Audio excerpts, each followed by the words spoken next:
So I'll go into the introduction so we can get straight into it. Bev and Gary Carpenter, they've spent the last 28 years of their lives investing in milking robots and new technology in their farming system. And to assist them this afternoon in this session, Dr. Nico Lyons is going to help us with facilitating this. Nico's the Development Officer in Robotic Milking Systems, and he's also part of the Future Dairy project at the University of Sydney at Camden. So Nico's speciality, if for those who are unaware, is in milk harvesting systems, researching new robotic technology and also the adoption of technology throughout our dairy industry. So I'd like to welcome the Carpenters and Nico. Thank you very much, Ewan. So we've decided to take this as a panel today, kind of as an interview, questions and answers. So what was the driver a bit behind this session was we see within the industry today we have 40 robotic farmers in Australia. We see the ones that have been more successful are the ones that have spent more time doing the homework and the right homework to be able to transition into this new way of farming in an effective way. And of course, Gary and Bev are one of those. So I would like to start this interview asking you, how did you start in the dairy industry and where did you start before going into robots? Thanks, Nico, and thanks for the invite from the organisers. And it's penguin, not pelican. Now, if anybody heard of the Penguin Two Blues, which is a footy club down there, it's a very famous Russell Robertson area. So, yeah. We started some 30 odd years ago from a transport business when my father had a serious accident, so I left school early and then got into a transport business, bought our own trucks and excavators and stuff, and worked on them for quite a few years. And then Dad said to me one day, at a 100-acre beef farm, do you want to buy the farm? And I thought, gee, we was working on the Cradle Mountain Link Road. I used to camp away a lot. And I said, yeah, we would. And he said, well, put your house on the market and you can buy the farm. He said, that'll take 12 months to sell. Well, it sold in bloody 7 days. So then we had to live with Mum and Dad for 6 months with three young kids. It's not very healthy, I tell you. And to sort of move them on to what time we got everything sorted out. So we started with 28 cows on a rundown beef farm, which is not that one on the screen either, mind you, and went from there. Then how did it evolve from there into the future? From there, 2 years down the track, we bought the next door neighbour, which was a 220-acre beef farm again, and we started growing potatoes. We hit the milk crisis and the high interest rate and the lower potatoes, and so we stuck at it and started growing potatoes and put irrigation everywhere we went with potatoes. We put irrigation too. I can remember back in them days going to a, hope there's no Rabobank guys here, going to an ex-Rabo manager, which was our manager back then, but wasn't with Rabobank, about wanting irrigation, money to put irrigation in. No, he said, you go to Smithton. You don't need to irrigate up here, and, you know, there's no future in irrigation. If you got to do that, you go to Smithton where it rains. So we didn't stay banking with them for very long. So we moved on, 220 cows, increased the dairy, and sort of went up that 220 cow mark, and then went for another few more years, built a new house and kept doing all them stupid things. And where did you peak on that farm? About 220 cows we got to, yep. About all year round, and we used to grow about 250 tonne of potatoes at that time. And irrigation was pretty hard back in them days with the spray line, you know, the old 7 metre and 9 metre pipes carting them around, and you'd be doing it New Year's Day and New Year's Eve and all that sort of stuff. So we've moved on quite a bit from there. Yep. And what was your planned growth, or how did you grow after peaking at 220? Have a good bank manager.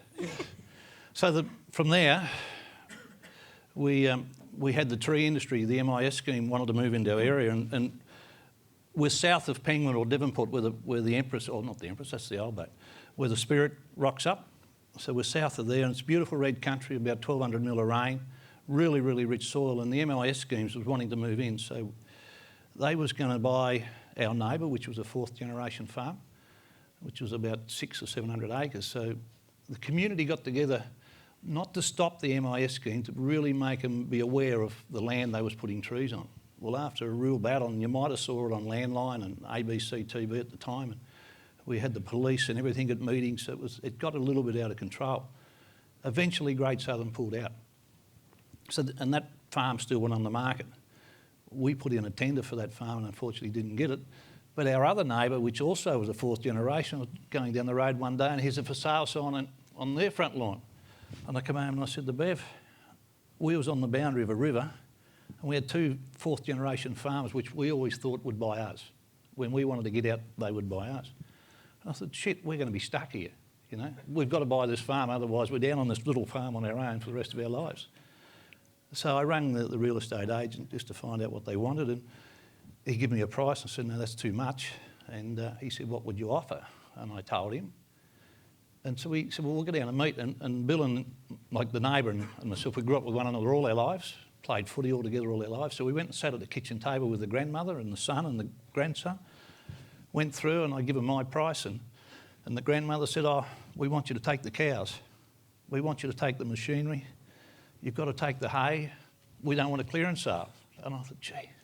So we nutted it all out on the table and we just signed a bit of a paper there on that day. And we got home and we thought, gee, I haven't rung the bank manager. And I hadn't done. And subsequently we'd had a new bank by then, which was good. So we rang her on the Monday morning and she was down quite quick the next morning. That she was, and within a month we'd taken the farm over. And this is this farm in the image? That's the the new farm in the image. That's the home farm? Yep, and that was, give us 880 acres there at one. And we joined all the farms together. I think we put down through 4,000 metres of gravel to join all the farms up, and then remodelled an old dairy smack bang in the centre, an old barn, and put 26 double up herringbone in. And we talk about technology, for some unknown reason we're full of it. We've got the cup removers and the heat detection and the auto draft and ID and all that stuff, and pivots and everything else. And you peaked there in this farm at 600 cows, roughly? Got the 3 years ago? 4 years ago. 4 years ago? Yep. And then there was a damn good problem that came into the game. From there, you'd all realise Tasmania at the moment has been really highly strung on conserving water for farms, irrigation. The government, both federal and state, have put a lot of money in. So we happen to be in the wrong area or the right area. We have no children interested, so there's no succession plan. And I was chairman of the irrigation committee, or the proposed irrigation committee at the time, and we couldn't find a proper site. So I had to open my stupid mouth and say, well, we have the best site in the district, which was 60 hectares of pure flat ground, 80,000 metres of dirt to hold back 4,000 megalitres of water.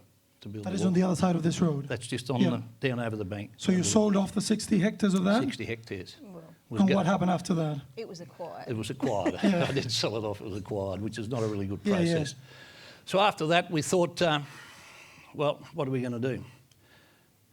We sort of wasn't ready to sell, although Bev thought she could have retired, but we didn't think there was a place to sell at that time. Things were still pretty ordinary in the milk price range.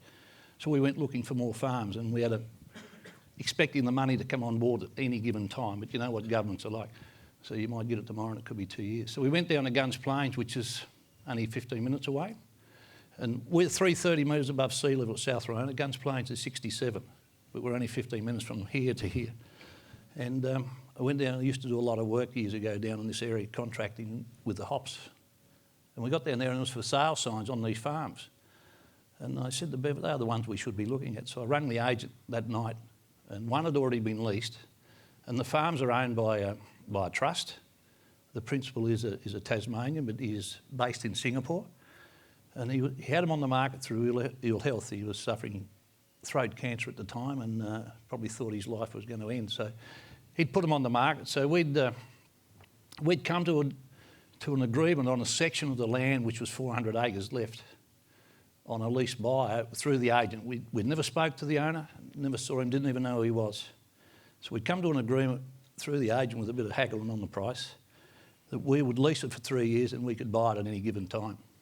And after about 6 months, we was only going to use it to run the cattle and do all that sort of stuff. And after about 6 months, we thought, why not put robots in the shed? So how did you come into that idea of why robots, and what was the process once you thought, okay, there could be a good idea here, and I'm scared about looking at Bev, not knowing the conversations we've had in the past. But how did this retirement plan come into action, and what was the whole decision process from rearing heifers as an adjustment into robots? Do you want to answer that one? That's the fact of having a good or bad wife, I don't know.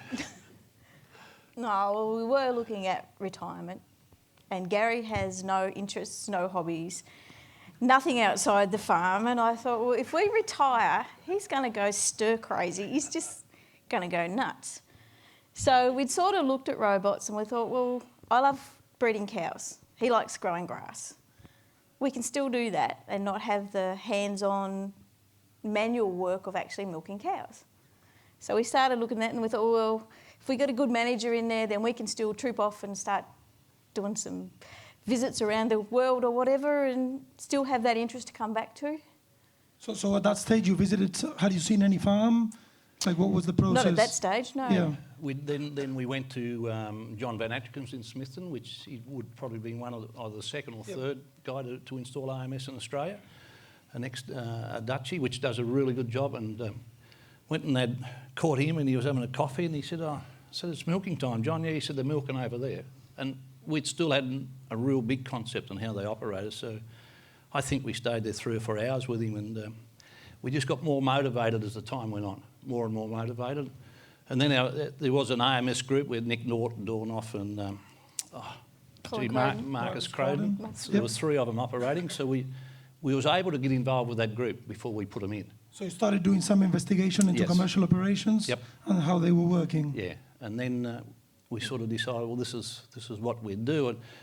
And in the process, we still hadn't met the owner of the property, but these big sheds on this property, they're huge. And so I sort of sent him a message one day. I said, we're going to put robots in. We're still going to buy the property when our money comes and all this, that and everything. He goes, yeah, that's good, he said. So that's the shed here in the image in the moment? That was the shed. That was the shed. Well, it still is the shed. Still is the shed. Looks a bit different. And I said, I'm going to cut some holes in it. I'm going to do this and that. And he said, well, if it fails, you've only got to leave it as you found it. And that was the only agreement. And we'd sent him all the information on the robots and everything else, but he's not a dairy farmer. He's in the oil and gas industry, and he couldn't comprehend anything about it. So we still went down that way. We went then back to John's before we ordered them, back to John Van Atkins's, come across to the mainland, done a real lot more work before we decided to really... So you visited commercial operations to see how they were working? Yes, for sure. What was the other interesting part of that investigation process done prior to deciding? Like what were the alternatives that you were managing at that stage? Well, it was either that or conventional dairy. Yeah. And there's no... That just, I could have got a perfect... You don't want to look at her either. Perfect second-hand Biomatic plant, Yeah. which I've got Biomatic gear, and I thought, gee, I wish I could put this in, but I'm glad I didn't now. So that's part of what is at the screen at the moment. That was an analysis done by an external consultant looking at the figures of what were the basic... There was 5 options, either continue using dry stock, either go in AMS with 2 different stocking rates, or go in conventional with the 2 same stocking rates. Yeah, and it turned out at the end of the day, even with there was one conventional, there's second-hand machines, which we was looking at, which finished up going to Tasmania. At the end of the day, it was better for us to put new ones in, and as you can see, the return there was basically no difference between the conventional shed and the robots. So although it was a bit more expensive, yes, for sure. The good thing of this farm was that the layout was pretty good. Yep. What else was good on this farm that made it more comparable at that stage? Oh, the whole power was there. There's nothing to do in the shed. The irrigation was there. The lanes were there. You would have swore when they converted it back from hops, they thought about robots or AMS cow flow. It was just absolutely perfect. Solid set irrigation, big pumps, huge water licence, and it was just... All we had to do was put the gear in the shed and basically go to work. So part of these assumptions that you got here, you worked through the existing AMS farmers to see what was achievable, for example, with a labour, cows per full-time employee and pasture grown in the area, to be able to see what was achievable, comparing both alternatives. And we still believe, even though we have one manager down there, but he's running about 600 head there at the moment. So one guy's looking after the farm. Bev does most of the AI work still. But one guy's looking after the farm, running all the dry stock for both farms. So the whole system at the moment is probably using about 1.3 full-time equivalents to do all that work. And it's pretty incredible. So you decided to start, and when did you actually start milking cows there? February 16 months ago. And just a month after we started, and we'll go back, just digress, when we said to the owner what we was going to do, and we kept moving along and not much conversation between one another, and all of a sudden they rang one day when we'd ordered the robots and everything, rang one day and wanted to know if we'd let them out of their sale contract. They was wanting to buy some more land, the trust, up in the Highlands of Tasmania, and I said, oh. He just said, would you let us out of our sale contract if we basically give you a lifelong lease or a 15-year lease? And I thought, gee, we don't have to put any capital in the land. And we'd already set the interest rate we'd been paying him for 12 months or 18 months beforehand, which nothing changed. And it just sort of opened the door up for more and more growth. So actually today you still run your home farm and you have this farm that is leased? Yep. On a 15-year lease? Yes. And you put the robots on this farm? Yes. There's 3 robots that started in February? 3 robots started in February 16. We set it for 4. 15. February 15. Yep. We set it for 4. There's another one in Tassie at the moment, but it won't be going into that shed. That was supposed to be in that shed probably by now, but we've changed their mind and it's going to go somewhere else. So we set it for 4. It's capable of probably taking 6 to 8 robots. There's a little bit of land that we haven't got to join 7 kilometres of river frontage up, which we thought we was going to get when we first went down there, 40 acres. Yep. If that comes online, well, the ability then to milk 400 or 500 cows it's just open slather. How was the start process? Like you did a very good exercise prior to startup in the homework. How was the actual startup? Was it difficult, easy, like compared to what you were expecting? I want the story of the chair. Bev, you can.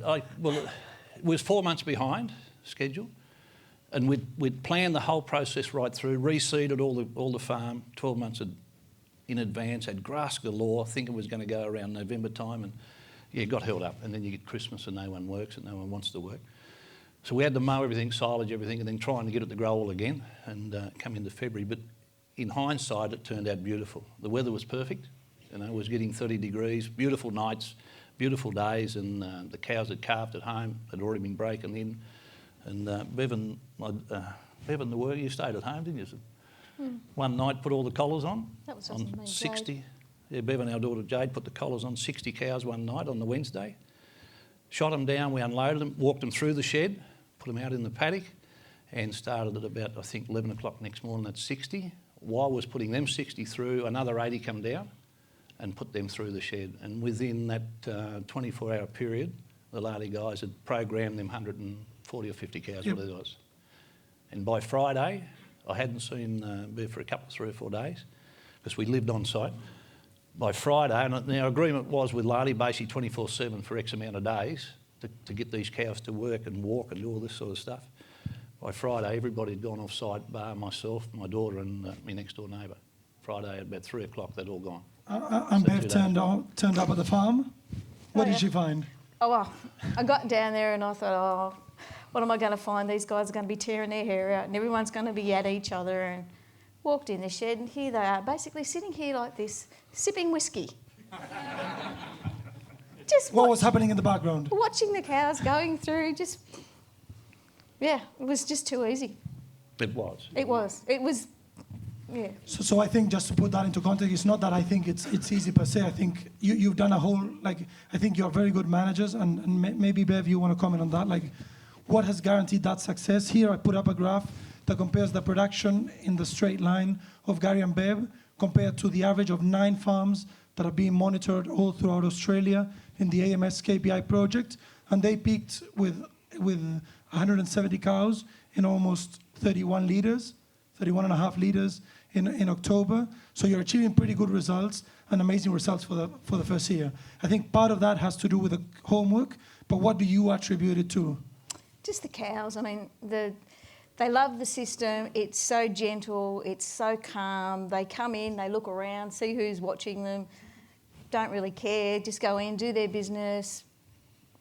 It's funny, you'll be sitting there, we've got a little seat there beside one of the robots and you'll be sitting there and cow will be in the box and she'll think, what's going on? And she'll stick her head underneath and she'll say, what are you looking at, and she'll just go back to doing a thing and then they just walk out the paddock.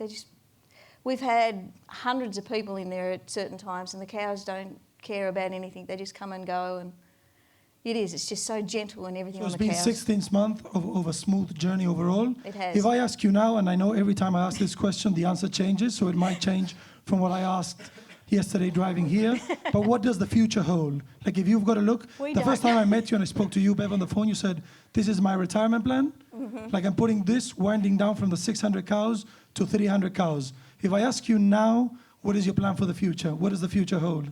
another AMS farm. The guy who owns the land that we're on at the moment has just bought another farm across the river for us to manage. So we're going into building at least another 4 boxes to start with, probably starting February next year. So we take that farm over in end of this month. We've taken a section over in the last month. End of this month we take that, and same sort of sheds, same system. We'll probably put all the stuff on top of the ground again, all the infrastructure. So this is the image that they're seeing at the moment. Where the Yes, goats are. where the goats are. Yeah, when we first looked at that, we was going to put the robots in the big shed where the goats are, and we've had a flood down there, of course, lately, and we went back round and had another look when it was allowed in there. Wasn't allowed down there for 3 days because the roads were shut. We decided to go to the tall shed where the existing dairy is in there, and we'll use the big barn, which is capable of holding about 250 cows freestall, I think, thereabouts. So we're going to make better use of the sheds. There's another 140 hectares there. That place is again fully irrigated, huge water licence, same setup as it was the original hop complex. That was all hop farms, and so hopefully February next year we'll be cranking up again. Excellent. Thank you very much. So just to wrap up, I think it comes down to, it is a system that can work. It is not for everyone, but you've got to have your clear aims and expectations of what the technology can deliver. Linking it to David's conversation this morning, I think it's that exercise of what technology is available and how does it fit the needs that you might have. But the homework is key in all this planning exercise. And it always comes down to cows management and the system overall. So I think you're doing a pretty good job, and excited to see this farm and maybe more in the future developing in this retirement plan. So thank you, Gary and Bev. Thanks, Thank Nico. you.